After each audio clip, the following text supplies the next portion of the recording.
Hola, hola chicos, ¿qué tal? Buenas noches, me avisan si se escucha. Sí, todo ok. Sí, ya, buenísimo. Bueno, me presento, mi nombre es Eduardo, déjenme un segundito para prender mi cámara y puedan verme al menos unos minutitos.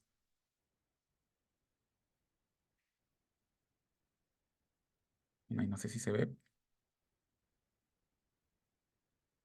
Sí, ya, buenísimo. Bueno, como les contaba, mi nombre es Eduardo, Eduardo González. Actualmente trabajo en Entel, en la parte de procesamiento de datos, en la VP de B2C, ¿no? Para los que de repente no conozcan esta sigla, B2C es lo que hoy conocemos como mercado personas, ¿no? Entonces es la parte de Entel donde estamos en el día a día con la venta.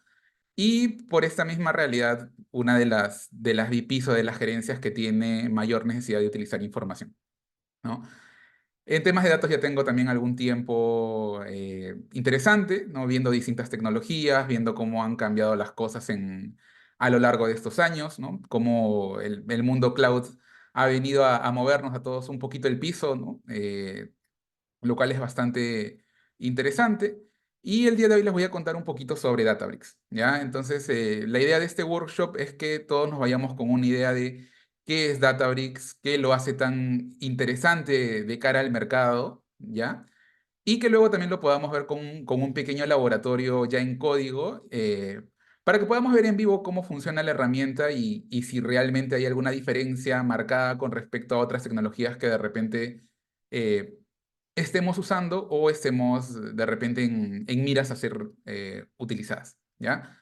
Bueno, la dinámica del workshop, como ya contó la compañera, se va a grabar. Por mi lado también no se preocupen por el código, si en alguna parte hay algún interés o de por sí el notebook que vamos a revisar les parece interesante, se va a poder compartir, así que no se preocupen tanto de repente por tomar print de pantalla y cosas de ese tipo.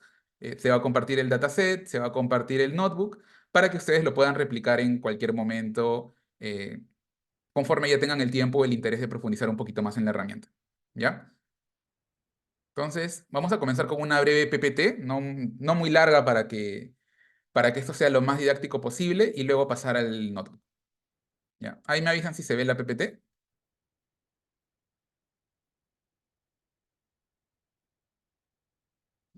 Voy a abrir un poquito para ver si se ve. Sí se ve, ¿cierto? Ahí todavía no, espérense. Ya, ahí. Ahora sí. Ya, perfecto. Sí, está todo ok.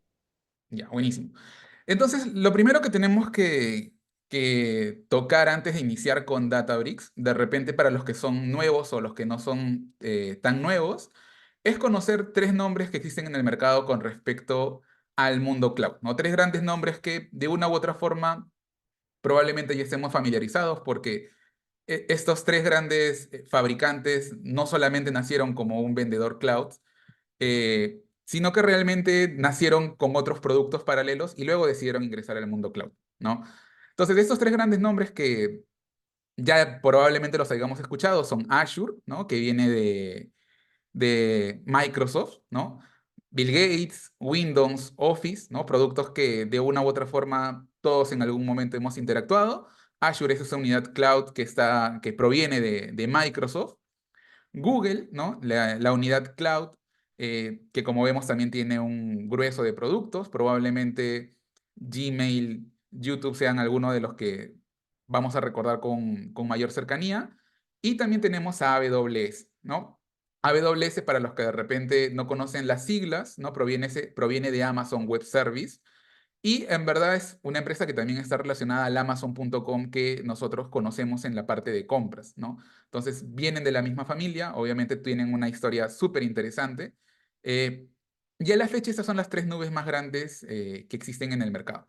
Por ahí existen algunas nubes un poquito más particulares, ¿no? Por ahí la nube de Huawei, que en Perú está comenzando también a tener algunas interacciones y algunas otras que están en el mercado, ¿no? Pero las tres grandes o las tres más grandes son estas de aquí, ¿ya? Entonces, ¿por qué les llamamos vendedores cloud, ¿no? O vendors? Porque al final del día no debemos olvidar que las empresas cloud están vendiendo un servicio, ¿no? En este caso, un activo tecnológico que es el que nosotros vamos a utilizar, pero finalmente encajan dentro de un mercado que es tecnología y nos van a disponer un producto que son las nubes en las cuales vamos a ir desplegando distintos servicios o proyectos, ¿no? Hay un punto muy marcado, ¿no? Con respecto a cómo eran antes las cosas y cómo hoy el cloud está haciendo que las empresas vayan a otro ritmo. Eh, es un poquito más larga la historia, pero nos vamos a quedar con esta primera lámina de que tenemos tres vendedores clouds en este momento, ¿ya? El siguiente punto que también tenemos que recordar es que si bien el mundo cloud ha avanzado muchísimo, ¿no? Y las cosas hoy se hacen de maneras muy distintas, en verdad también hay otras cosas que siguen siendo un poquito más tradicionales, ¿no? Detrás de toda nube, detrás de toda aplicación, detrás de todo servicio, tenemos corriendo servidores, ¿no? Algunos son un poquito más fáciles de visualizar para que los que de repente han escuchado o han utilizado el concepto de una máquina virtual. Es el ejemplo más directo de que finalmente detrás de estas tecnologías seguimos utilizando unidades de cómputo tradicionales. En otros servicios es un poquito más difícil la figura, ¿ya? Pero al final del día lo que debemos recordar es que todos esos recursos que nosotros vemos, sean a través de un navegador, sean a través de un servicio, sean a través de una app, por detrás tienen algo que les permite poder correr y ejecutarse, y ese algo es la infraestructura, ¿ya?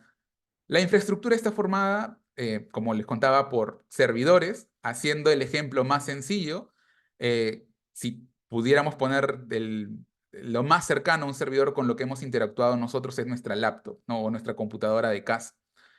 Y nosotros conocemos qué componentes tiene nuestra computadora de casa, ¿no? Tenemos nuestro disco duro, que nos sirve para poder guardar cosas y que en algún momento se va a llenar si tenemos muchas cosas.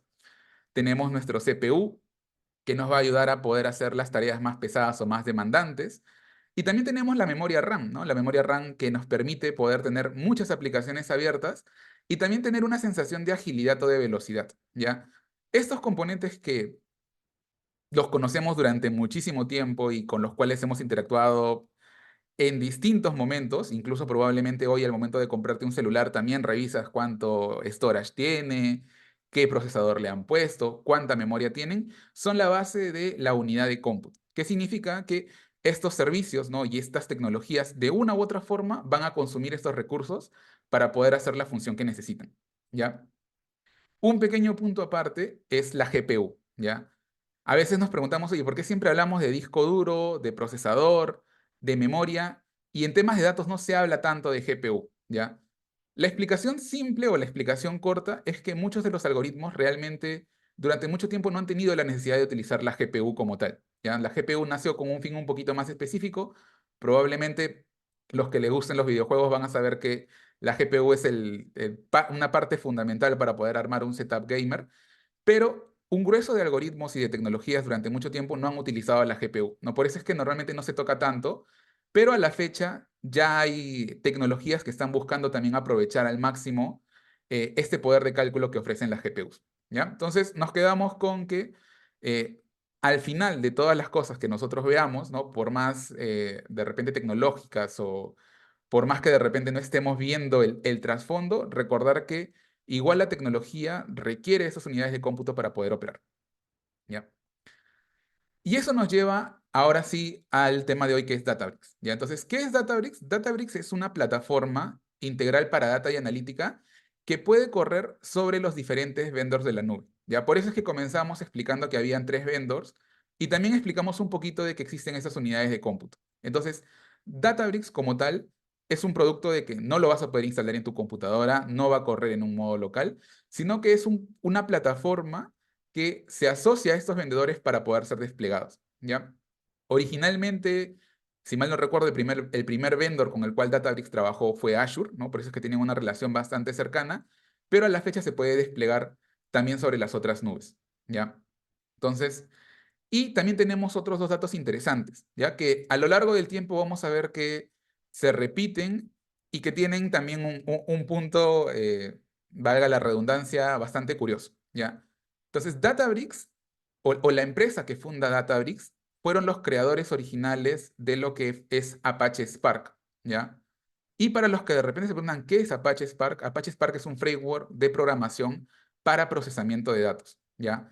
Que si bien es open source y está distribuido vamos a decir, libre en la Internet, Databricks toma este código, lo mejora, lo potencia y lo empaqueta en una plataforma muchísimo más robusta y muchísimo más sostenible, ¿ya?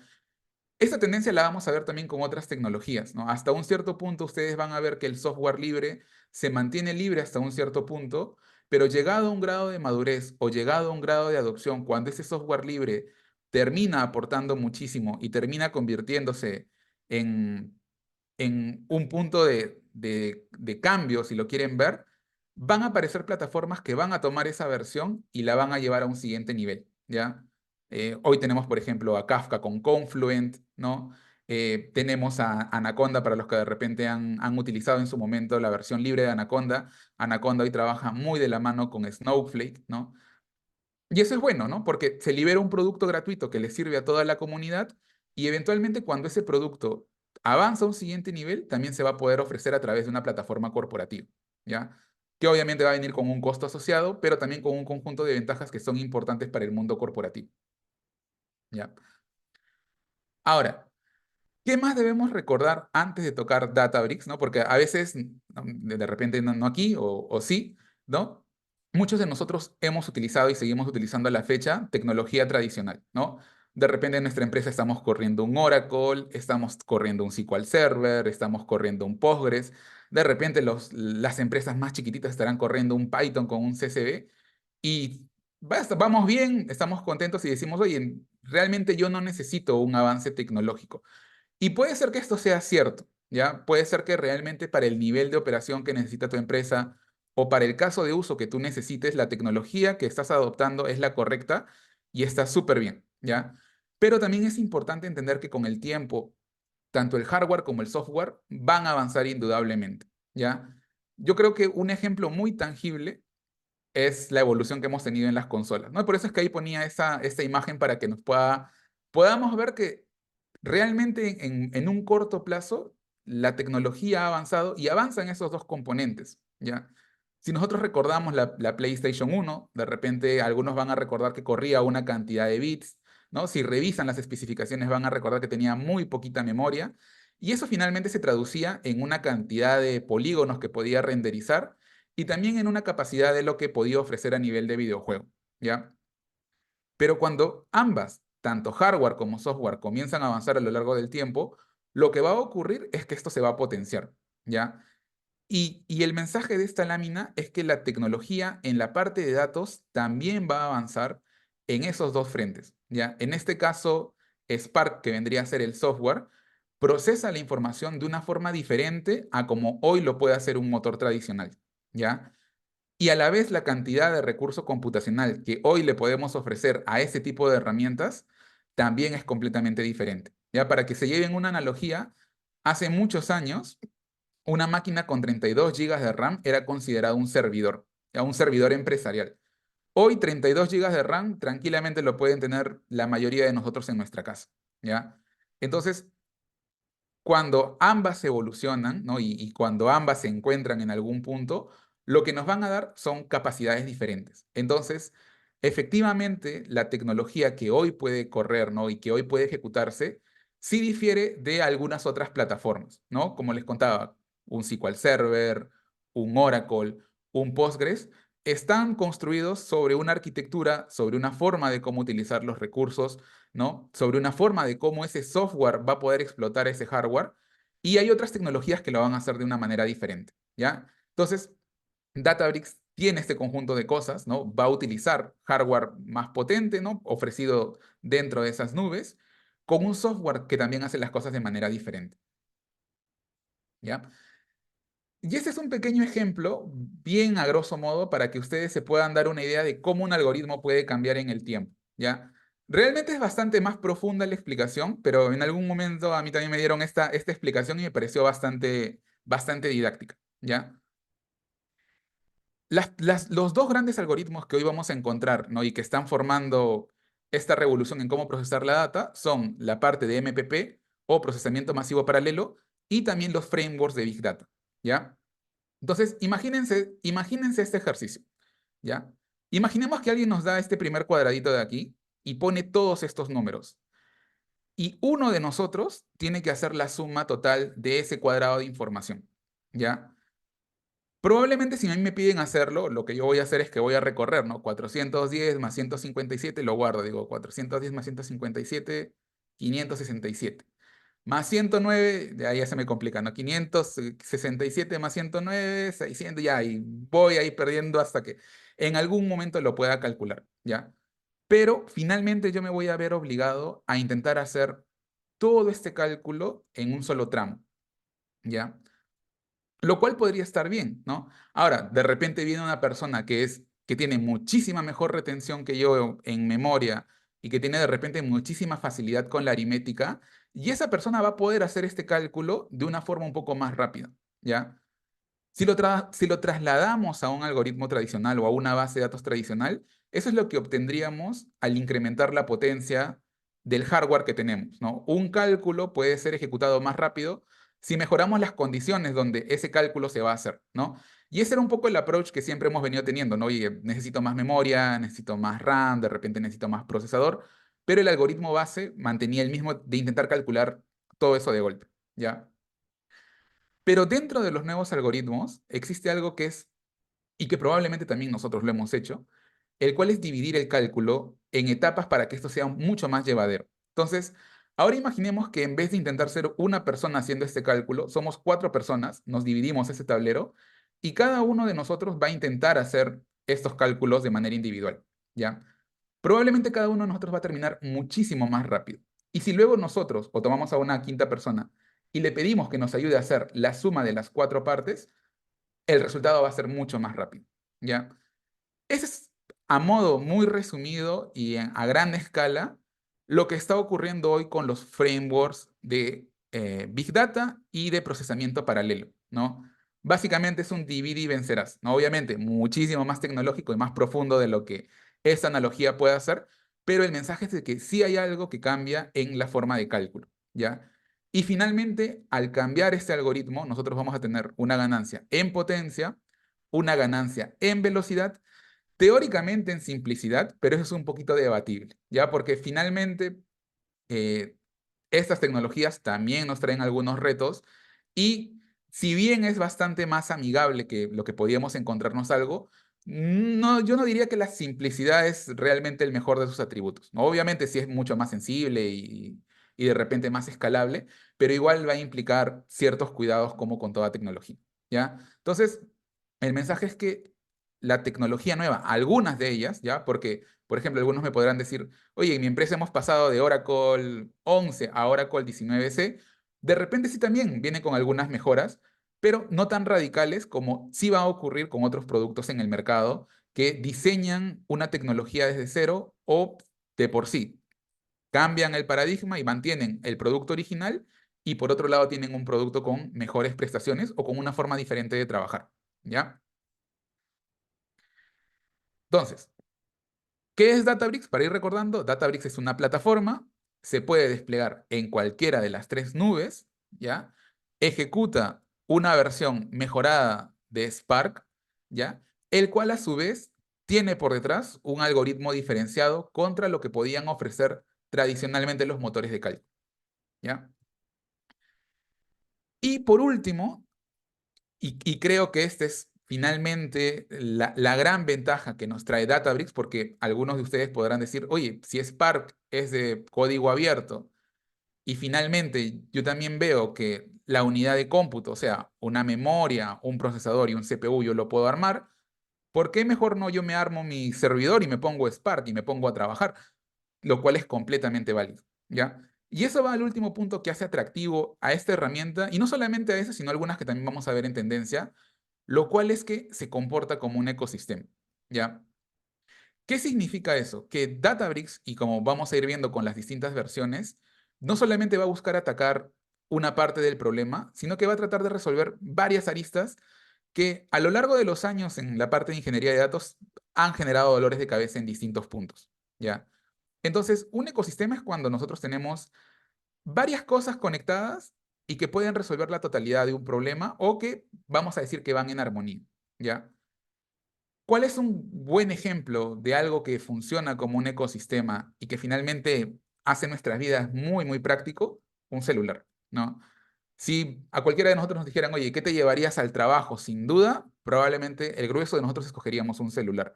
¿Por qué? Porque en un celular yo puedo abrir un Excel, puedo abrir un PDF, puedo entrar a una reunión de Teams, puedo mandar un correo, puedo pagar al banco, puedo monitorear de repente mi casa si es que hay algún incidente de seguridad. Y todas esas cosas yo las encuentro reunidas en un solo lugar, ¿ya? El hecho de poder tener las cosas reunidas en un solo lugar tiene un valor para nosotros como usuario y también va a tener un valor empresarial, ¿no? Y ese valor empresarial es la simplicidad de poder setear las cosas, ¿no? En contraparte, esa simplicidad también va a venir asociada a un costo, ¿no? Como todo buen producto, ¿no? O sea, te compras un iPhone 15, va a costar súper caro, pero probablemente va a venir con algunas prestaciones que para ti lo hacen interesante, ¿no? Entonces, lo mismo ocurre con este tipo de herramientas. Ahora, esta idea de ecosistema también está bastante mapeada en otro tipo de tecnologías, ¿ya? Ustedes van a poder ir viendo en el tiempo que ahora, de que ya las tecnologías se están estabilizando un poco, el objetivo es simplificar un poco cómo acomodamos todos estos componentes en un solo lugar y que nos hagan la vida más fácil, ¿ya? Porque si bien inicialmente cuando inició la nube, poder tener múltiples componentes separados, ¿no? Y estar seteando y por aquí habilitando máquinas, por aquí servicios, por aquí funciones. Técnicamente es muy retador y muy satisfactorio. Recordemos que finalmente el negocio, que es el que utiliza o le saca provecho a esas herramientas, no va a haber valor en esa complejidad extra, ¿no? Lo que finalmente ellos quieren es entrar, hacer las cosas y sacarle el máximo provecho. Entonces, es ahí cuando un ecosistema o una herramienta integral comienza a dar valor, ¿ya? Y eso es un poco a lo que apunta Databricks, ¿ya? Ahora, hay que tener muchísimo cuidado con recomendar un ecosistema a una empresa, porque esa es otra discusión y ya estaría un poco más cercano a ver qué es lo que necesita realmente mi empresa, ¿ya? Pero Databricks como producto lo que busca y a lo que va a seguir apuntando es a convertirse en un ecosistema donde le permita a la empresa poder hacer la totalidad o el grueso de las funciones asociadas a datos, ¿ya? Consideraciones adicionales, ¿ya? Cuando nosotros entremos en el mundo cloud y queramos utilizar algún producto, hay que tener bastante cuidado porque eventualmente practicar o usar esas tecnologías va a tener un costo, ¿ya? En el caso de Databricks hay dos versiones, una que es Databricks Community, que hoy día la vamos a ver brevemente para que ustedes vean que se puede aprender muchísimo de esa plataforma y el costo es cero, y también tenemos la versión de Databricks sobre una nube, ¿ya? Que en este caso es la nube la que nos va a cobrar, ¿ya? Entonces, importante, si en algún momento nosotros vamos a practicar o vamos a hacer algún tutorial, mi recomendación es, si todavía no tienen experiencia con la nube, comiencen con Databricks Community. El día de hoy lo vamos a ver para que vean que nos va a permitir realmente aprender muchísimo y no nos restringe muchas cosas si las entendemos de manera correcta o sabemos cómo poder por ahí hacer algunos puentes. Y cuando ya tengamos un mejor expertise o tengamos también un cierto dominio de la nube, sobre todo al menos en monitoreo de costos, podemos pasar a la versión de la nube, ¿ya? ¿Y cuál es el caso de uso que vamos a ver hoy día? Vamos a ver un caso bastante didáctico, ¿ya? Yo siempre recomiendo que cuando vayamos a trabajar con alguna tecnología, tengamos cuenta que hay tres cosas que van a comenzar a interactuar al momento de aprender algo, ¿ya? Uno es que para poder hacer algún ejercicio o para poder hacer algún análisis, vamos a tratar de utilizar conocimiento de algún rubro de negocio, ¿ya? Yo trato normalmente de no utilizar un rubro de negocio en particular o no utilizar un rubro muy complejo, porque recordemos que no todos venimos del mismo rubro, ¿ya? Entonces, si yo, por ejemplo, pongo un caso de una telco o pongo caso de una financiera, y de repente alguien está estudiando, van a aparecer un montón de términos o un montón de particularidades que si bien es conocimiento del rubro, ¿no? Y lo que va a poder hacer es que va a agregarle una capa de complejidad que de repente en ese momento no es lo mejor si yo quiero aprender una tecnología. Entonces, mi recomendación es que siempre comencemos con un dataset que de repente sea un poco ajeno a una industria en particular, un dataset que de repente sea un poco más divertido, un poco más ameno, un poco más fresco para poder centrarnos en utilizar la tecnología como tal, ¿ya? Es decir, centrarnos en la herramienta, ¿ya? Y un segundito, vamos a ir prendiendo el clúster para que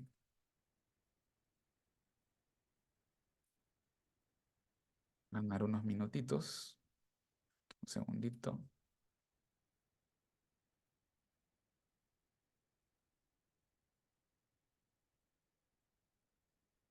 Ahí para que vayan prendiendo y no hacerlos esperar, porque a veces Databricks también se pone un poquito lento. ¿Ya? Entonces, recomendación. Si estamos comenzando, tratar de quitar la capa de negocio. Si ya tenemos experiencia, no hay ningún problema, pero si estamos comenzando, yo normalmente siempre trato de comenzar con el primer ejercicio o la primera parte del curso que sea un tópico completamente simple para todos, para no tener que centrarnos en términos, en consideraciones, en particularidades que, si bien pueden dar valor, de repente no den el mismo valor para todos y poder centrarnos en la tecnología. Y también otro punto importante que a veces queda un poco suelto es que también hay una parte teórica ajena a la tecnología que vayamos a practicar, ¿ya? La gente que de repente viene de SQL Server, viene de Oracle o ya tiene un tiempo desarrollando, probablemente le sea muchísimo más fácil reconocer algunas técnicas que se han utilizado en el pasado, ¿no? Entonces, si de repente hablamos de un algoritmo de carga incremental, si hablamos de generar un producto cartesiano, si hablamos de estrategias de borrado, todas esas son técnicas que parten de una base teórica y que normalmente se van aprendiendo o en el tiempo o en distintos cursos, ¿ya? Entonces, también es importante entender que hay que tener el conocimiento o de repente preguntar, reforzar, ¿no? Yo siempre trato de reforzar algunos puntos teóricos para que cuando nosotros toquemos la herramienta, realmente podamos ver qué valor agregado da con respecto a hacerlo de una forma tradicional. Entonces, si yo, por ejemplo, nunca he visto cómo funciona una carga incremental y yo veo una carga incremental en Databricks, de repente para mí va a pasar completamente desapercibido el valor que tiene esa tecnología porque yo no tenía la base teórica para entender que lo que hace Databricks con respecto a la carga incremental es un diferencial con respecto al mercado, ¿ya? Entonces, también tener en cuenta eso. Entonces, para poder sacarle el máximo provecho, quitar la parte compleja del rubro de negocio, leer teoría previamente o consultarla igual, si en la clase de repente no nos queda tan claro, preguntar, oye, profe, ¿de dónde viene esa técnica? ¿Por qué se hace así? No entiendo por qué estamos borrando la tabla, a mí no me parece. Son preguntas válidas porque este tipo de preguntas realmente no dependen de la tecnología, ¿no? Dependen de una base teórica que se va formando y que tiene también un trasfondo de, vamos a decir, valga la redundancia, de teoría, ¿no? Que lo explica y que finalmente nos permite entender esos patrones de diseño, ¿ya? Y eso, chicos. Entonces, el día de hoy vamos a ver un pequeño notebook. El notebook va a ser sobre información de una batalla Pokémon, ¿no? Como les contaba, para aislar un poco esta parte del negocio. Y ese es el modelo de datos que vamos a utilizar, ¿no? Como ven, incluso con tópicos bastante sencillos podemos tener un modelo de datos bastante interesante. No nos vamos a centrar en la totalidad del modelo porque se pueden hacer preguntas muy, muy interesantes y nos vamos a centrar solamente en una pequeña parte del modelo, ¿ya? Para que tengan una idea, esta información recopila detalle de batallas Pokémon, donde pelean dos entrenadores, cada uno tiene un Pokémon, y finalmente esa batalla termina con algún ganador, ¿ya? Entonces lo que vamos a hacer el día de hoy es leer esta información, procesarla y poder ver dónde comienzan a aparecer esas particularidades que tiene Databricks con respecto a otras tecnologías. Ya, bueno, menos mal que funcionó relativamente rápido. Voy a aumentar por aquí el navegador. Ya, entonces miren, Databricks Community y Databricks Corporativo, si lo quieren ver, la versión que corre sobre la nube, tienen una diferencia bastante marcada desde un inicio, ¿ya? El primero es que cuando nosotros estemos sobre Databricks Community, esta versión va a ser una versión que va a borrar el clúster de cómputo que nosotros creemos para poder trabajar. El clúster de cómputo, como yo les contaba, finalmente es esa potencia que nosotros necesitamos, ¿no? Que es básicamente un núcleo, un procesador, probablemente la capa de storage, ¿no?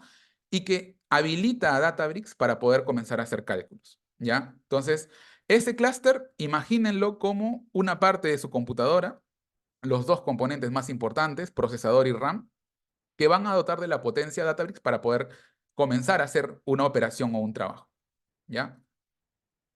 Entonces, ¿qué podemos hacer con Databricks Community?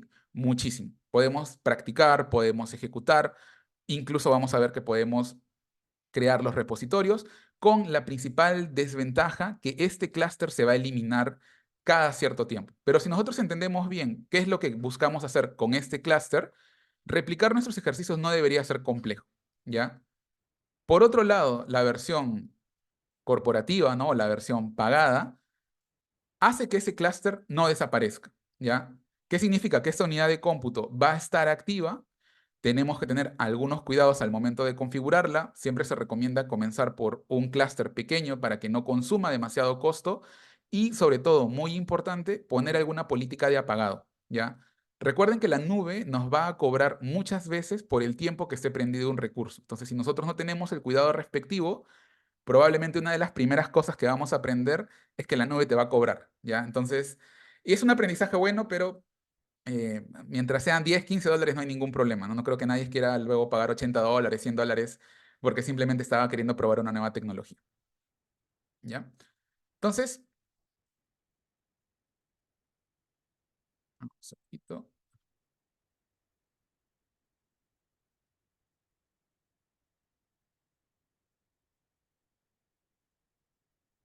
de paciencia, ya. No vamos a explicar la totalidad de los comandos, pero para que tengan una idea, Databricks tiene también un pequeño lenguaje propietario, ¿ya?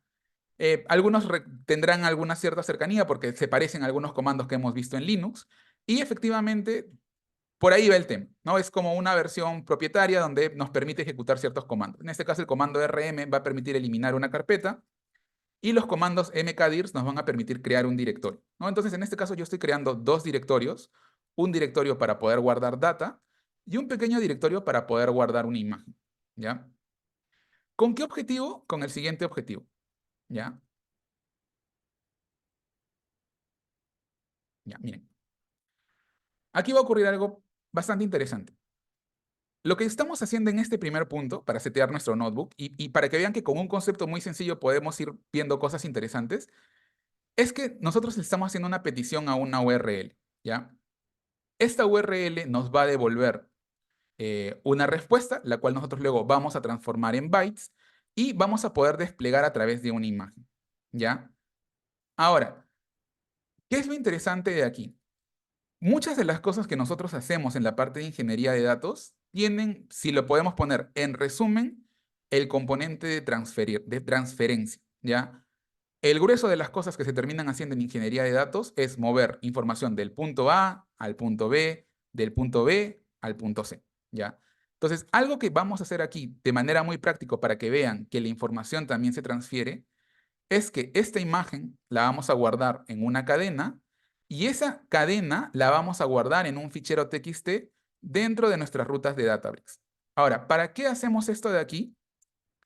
Para comenzar a entender que dentro de las operaciones que nosotros vamos a ejecutar con Databricks, tenemos que hacer que la información se aloque dentro de Databricks para poder procesarla y poder llevarla a las capas de ejecución, ¿ya? Entonces, este componente de transferencia va a ser bastante importante y algo que también resalta aquí de primera mano es que ya estamos ejecutando código Python, ¿ya? Entonces, como ven, Databricks es una plataforma que tiene distintos lenguajes para nosotros poder trabajar, ¿no? Los más comunes y con los que más juega la gente normalmente es en la relación Python y SQL, escala para algunas ciertas cosas y también nos permite jugar con R, ¿ya? Entonces, el siguiente comando que vamos a utilizar ahora va a ser, oye, bacán, yo estoy renderizando la imagen desde la memoria. Pero si efectivamente hemos podido guardar esa estructura como una cadena dentro de Databricks, eso significa que también, un segundito,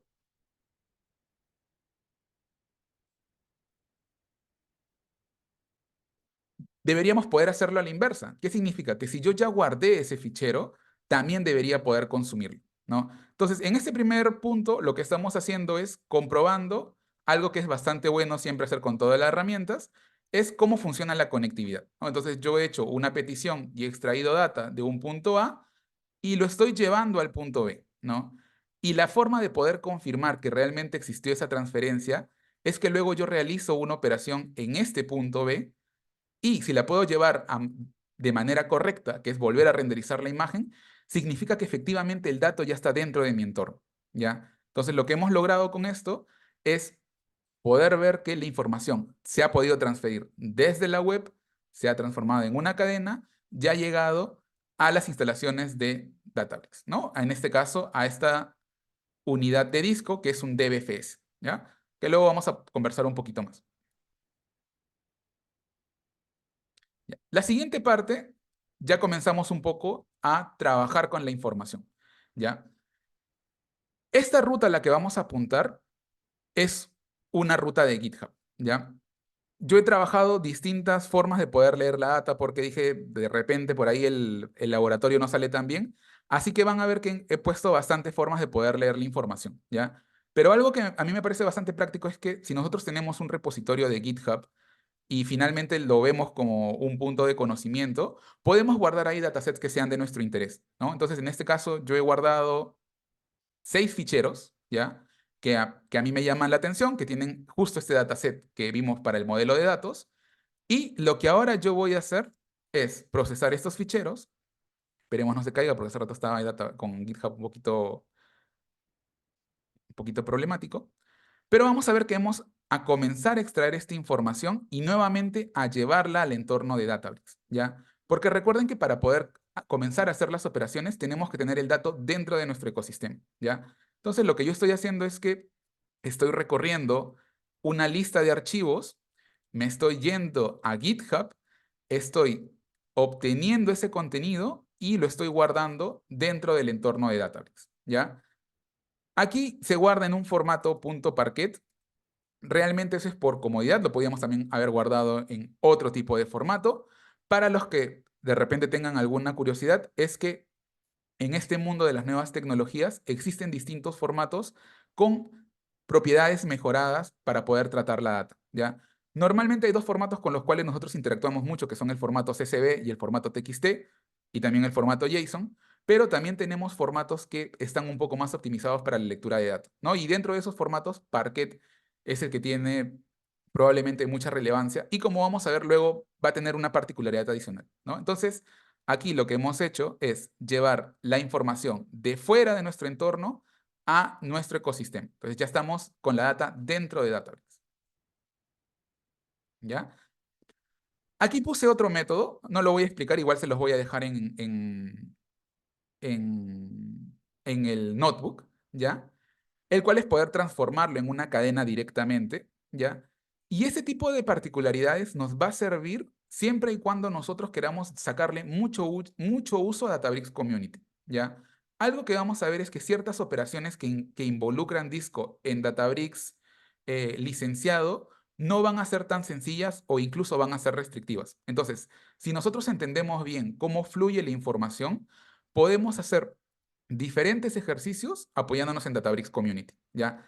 Entonces, la particularidad de poder trabajar con cadenas y poder guardar esas cadenas en ciertas rutas nos va a permitir hacer puente con algunos ejercicios y poder seguir dándole el máximo provecho también a la versión de Databricks Community. ¿Ya? Entonces lo vamos a dejar ahí, no hay ningún problema porque nos ha corrido de manera correcta, ¿ya?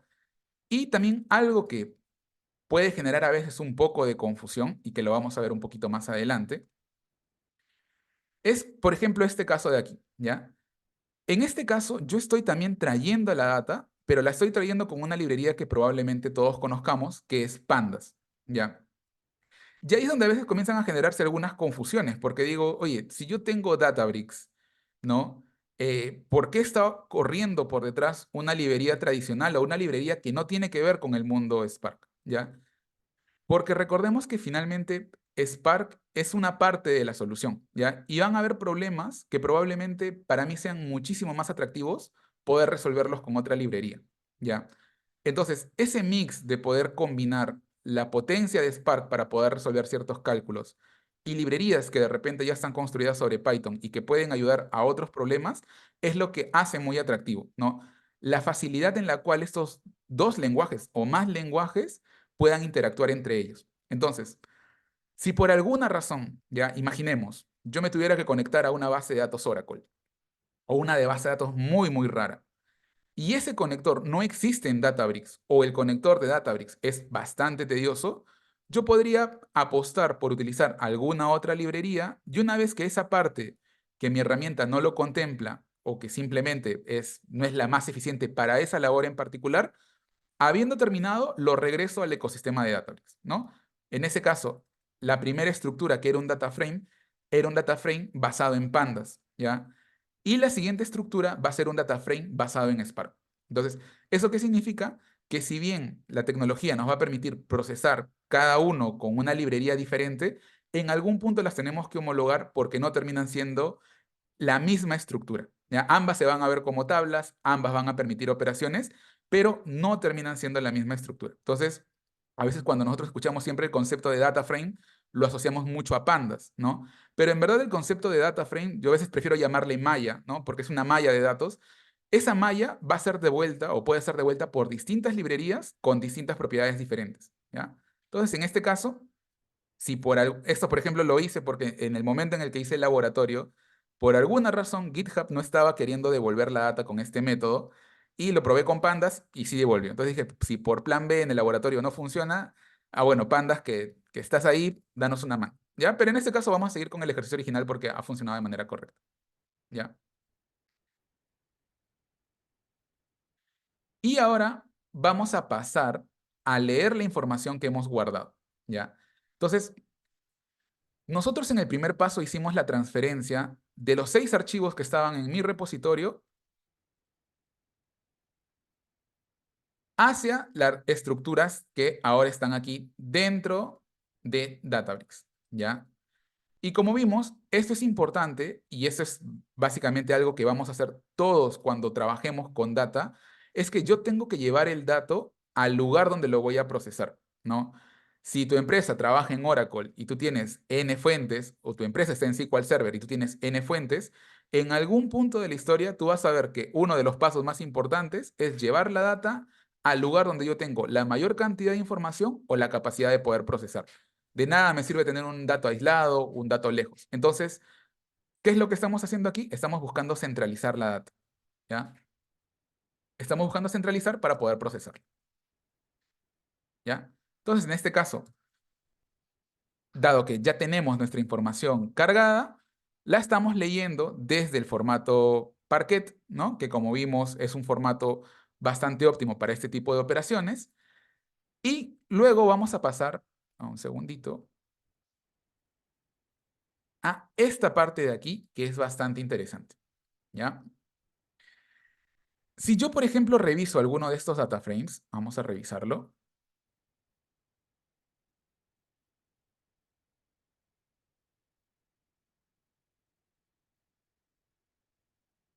¿Vale?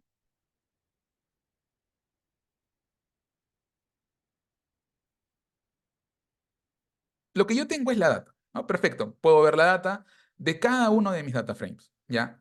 Ahora, ¿qué, qué particularidad tiene Databricks una vez que también la data está trabajada? ¿Ya? Es que nosotros podemos trabajar muy de la mano con un híbrido en SQL, ¿ya?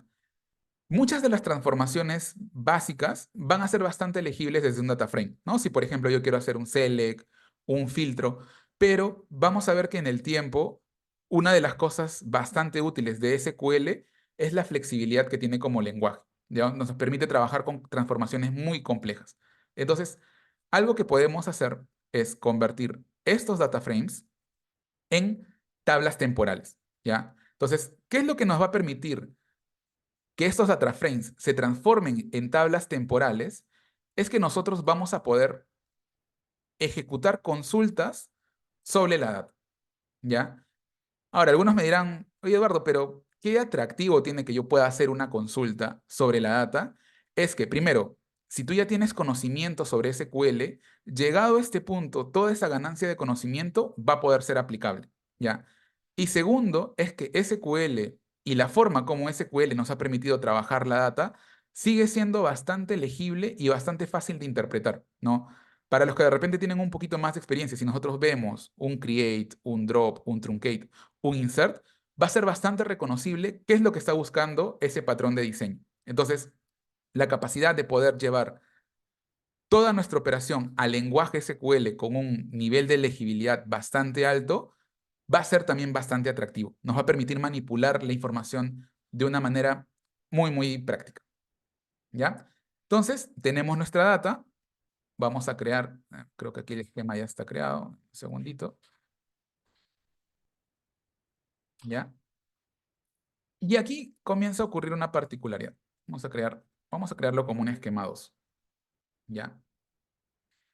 Y es aquí donde a veces nos perdemos un poquito o generamos algunas inquietudes, ¿ya? Cuando yo le doy create schema a Databricks, este comando nos recuerda mucho al create database, ¿no? Para los que hemos visto base de datos, decimos, oye, estamos creando una base de datos donde yo quiero almacenar información. Si bien pareciera que es así, en estricto tiene una ligera diferencia, ¿ya? Entonces, vamos a avanzar un poquito más con esta parte de aquí para que veamos esta diferencia, ¿ya? Voy a cambiar aquí al esquema 2.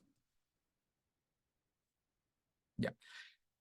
¿Qué es lo que yo estoy haciendo aquí? Para los que de repente no han visto este comando o no tienen tanta familiaridad con la parte de ingeniería de datos, nosotros podemos convertir una vista o una consulta en una tabla física a través del comando createTable ¿no? Entonces, el createTable es una forma muy práctica de poder llevar información a una tabla física partiendo de algo que yo tengo previamente listo. Puede ser una vista, puede ser otra tabla física. Puede ser incluso una consulta, como vamos a ver un poco más adelante, ¿ya? Pero cuando Databricks ejecuta este comando, es donde comienza a diferenciarse un poco de una base de datos tradicional, ¿ya? Normalmente una base de datos tradicional tiene muy pegado la relación entre el componente de storage, es decir, la data, y el componente de procesamiento, ¿ya? Sin embargo, Databricks y en general algunas de estas tecnologías van a generar una línea muy marcada entre el almacenamiento y el procesamiento. ¿Qué significa? Que aunque para mí parezcan que ambas son una misma operación, lo que hace Databricks al hacer este create es que él va a generar un fichero físico con propiedades especiales que luego a la vista del usuario van a simular una tabla, ¿ya? Pero a diferencia de una base de datos tradicional donde esa tabla va a jugar muchísimo con el componente de procesamiento, es como, oye, la tabla solamente yo la puedo consultar a través de la base de datos. Aquí no, aquí sí existe una división entre el componente de storage y la capacidad de poder luego consultar esa tabla.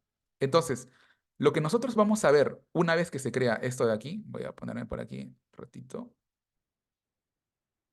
ahí aquí, en el catálogo, ya miren, esto de aquí, que parece una base de datos, ¿no? Porque para los que hemos visto de repente un ID dijimos, oye, mira, esto es igualito, es una base de datos, mira, vamos a hacerle un select incluso, a ver, hagámosle un select a una tabla.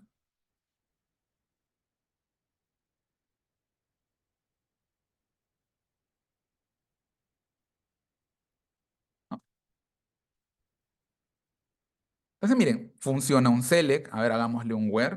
A ver, para ver si es cierto. A ver, where location, no, where result, igual 1. Funciona, ¿no? Funciona igual que un select. Si yo me voy a esta vista, esto para los que hemos visto base de datos se parece muchísimo a una estructura de base de datos. Hemos hecho un create esquema. Entonces, ¿qué diferencia hay, no? O sea, ¿qué particular tiene?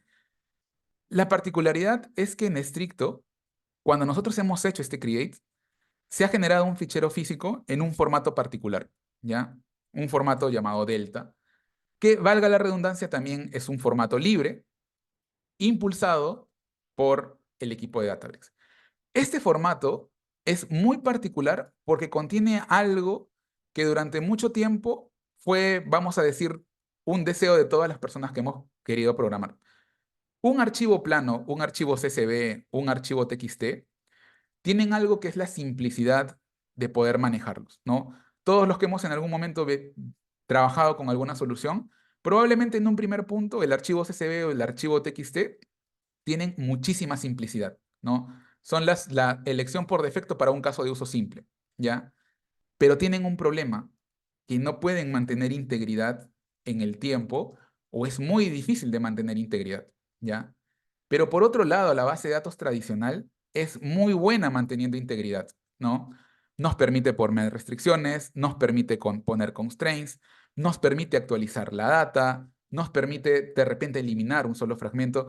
Este tipo de operaciones nos ayudan muchísimo a poder manejar la información, pero viene con un costo. Las bases de datos normalmente, para poder manejar esa integridad, terminan siendo bastante complejas en el tiempo, ¿no? Y esa complejidad puede venir asociada no solamente en temas de performance, sino también en el tema de cómo va a operar la propia base de datos. Entonces, lo que hace Databricks y varios de los motores que trabajan sobre esta arquitectura es que ellos trabajan con un archivo potenciado. Y ese archivo tiene las propiedades de un archivo plano, es decir, esa lectura rápida, esa simplicidad, pero a la vez permite combinar o integrar las capacidades de las operaciones que a veces nosotros necesitamos en base de datos, ¿no? Las conocidas como ACID. Entonces, ¿qué significa? Que estos ficheros, adicional a poder recibir una consulta, van a poder recibir un update, un insert, un delete, y no todos, pero algunos constraints, ¿no? Entonces, esta estructura de aquí, que parece una base de datos, en verdad no es una base de datos. Lo que ocurre es que la unidad de cómputo leyendo el archivo físico te da una simulación y para ti pareciera que estás trabajando con una base de datos, ¿ya? Pero por detrás es un archivo altamente optimizado que va a recibir distintos tipos de tratamientos, ¿no? Entonces miren, por ejemplo, esta última parte de aquí. Entonces miren, yo voy a hacer una operación un poquito más compleja, ¿no? Asumiendo que yo ya tengo una consulta, asumiendo que yo ya sé qué es lo que quiero, estoy creando una tabla enriquecida. Esa tabla consume mi primera consulta, que es el detalle de batalla, lo combina con otra información y lo voy a llevar a una tabla física. Uy, perdón, perdón, a ver, ¿qué pasó? ¿Qué pasó?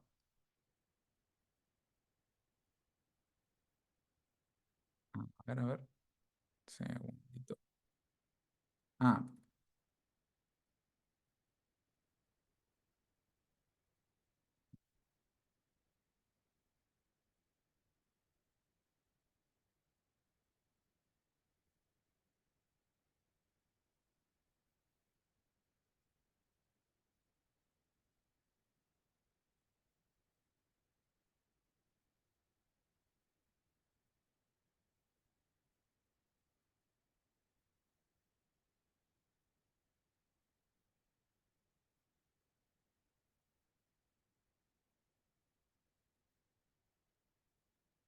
¿ya?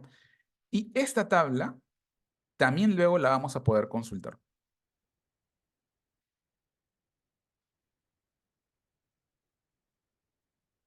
¿no?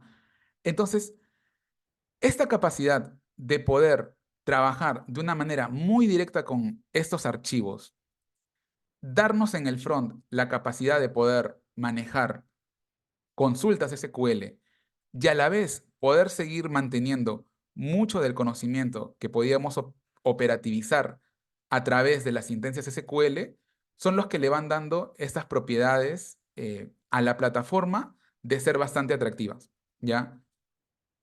Ya nos ha quedado un poquito corto el tiempo, pero cuando nosotros combinamos o vemos que es una herramienta rápida, menos restrictiva y que a la vez nos permite hacer esta amalgama de conocimiento entre, oye, en una parte de repente me conviene tratarlo como una data frame, en una parte me conviene estructurarlo como una consulta para la legibilidad y en otra parte poder combinarlo con otras librerías, es donde comienza a generar esa dinámica de ecosistema, ¿ya? Hay cosas un poquito más profundas, nos ha quedado un poquito corto el tiempo. En el notebook, como les digo, van a poder encontrar algunos comentarios adicionales y al final en el notebook está un poquito mejor explicado esta reflexión final de cómo ese formato abierto potenciado es lo que le termina dando esas características tan dominantes a estas nuevas tecnologías, ¿ya? Pero si lo quieren ver, es como un fichero plano con esteroides, ¿no? Está súper potenciado con propiedades bastante interesantes, ¿ya? Y eso, chicos, esta es una pequeña intro para que puedan ver un poquito, jugar con la herramienta, llevarse algunas ideas y gracias por su participación.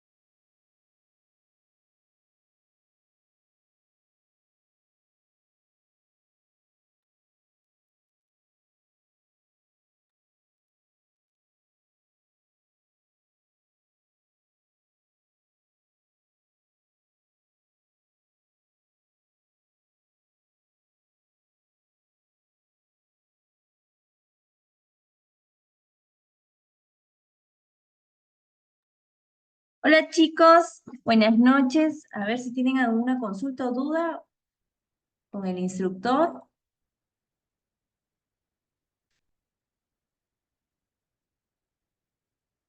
A ver, David, escribe por favor para que el instructor lo vea. Ah, ya, la PPT y el código me escriben. Ahorita les voy a enviar mi número. Denme un momentito, por favor. Y ahí les estoy enviando el link. Pueden escribirme si están interesados también en el curso de Ingeniería de Datos con Azure. Escríbanme, por favor. A ver.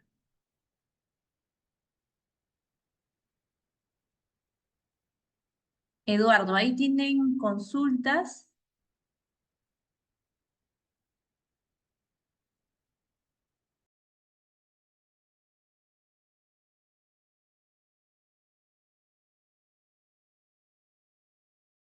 Eduardo, ¿me escuchas?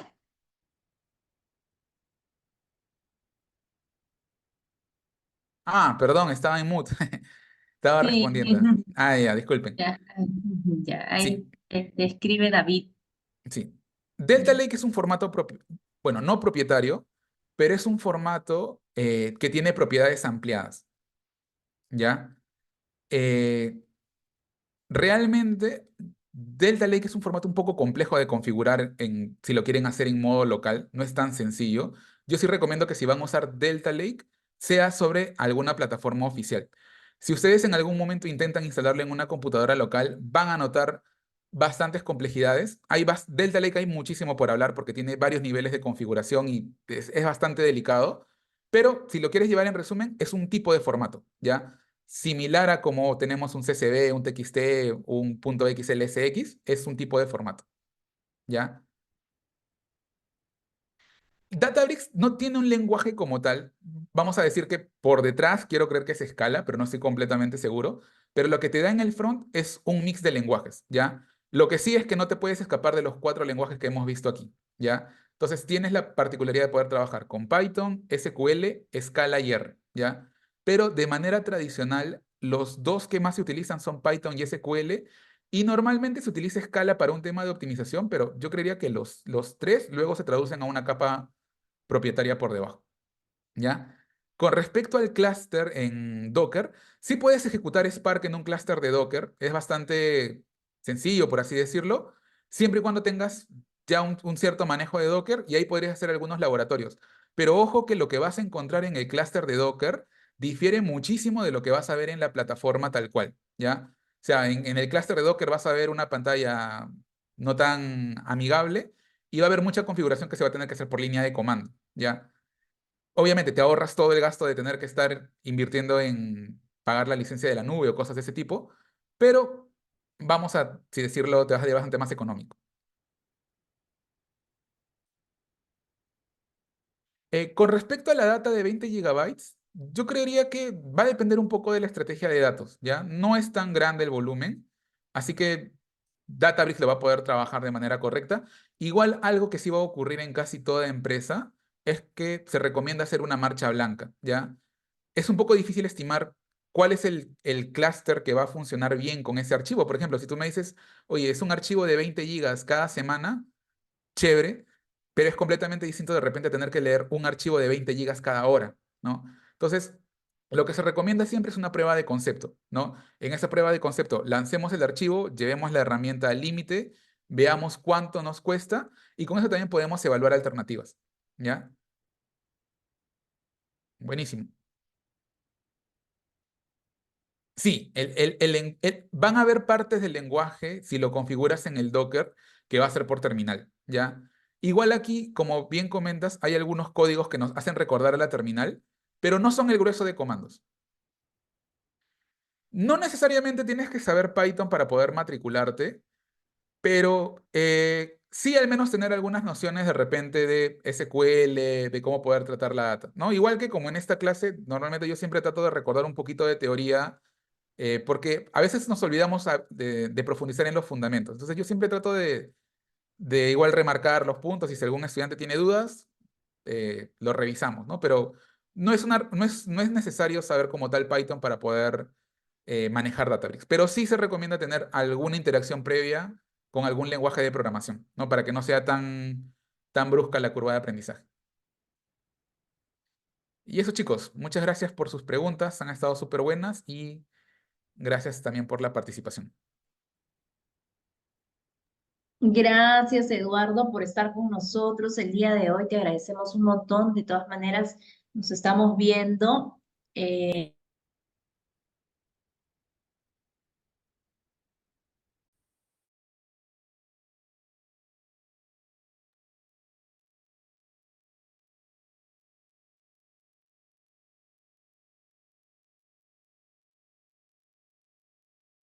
Gracias, creo que se le cortó el audio a la compañera, así que gracias, nos vamos despidiendo. Ay, Chau, chau. perdón, chicos.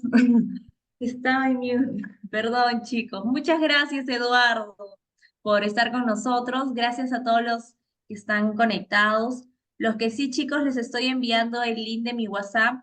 Los que se deseen matricular en el curso, también los materiales me escriben, tanto en Facebook y en el chat del Zoom. Está ahí el link, me pueden escribir.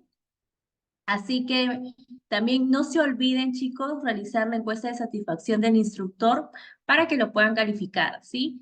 Eso sería todo por el día de hoy. Muchas gracias nuevamente, Eduardo. Y bueno, que tengan un buen fin de semana, chicos. Hasta luego.